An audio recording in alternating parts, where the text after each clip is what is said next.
Hi guys, welcome to Encyclohub. In this video, we are discussing the questions of ASMEs. Before starting this, I want to share something. We are providing all type of answers in the PDF and the handwritten form.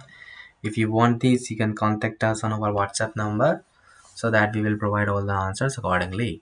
Question number 1, question number 2, and question number 3.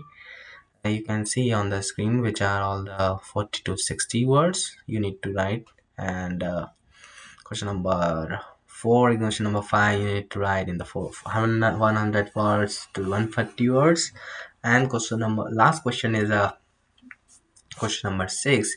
You need to write in the 500 up to 500 words. So this is the paper. We have written all the answers according to the chapter, according to the word limits, and if you are looking for the assignments, so we will provide all the answers accordingly. Thank you so much for watching. We will meet you soon in the next video. For further information, you can contact us.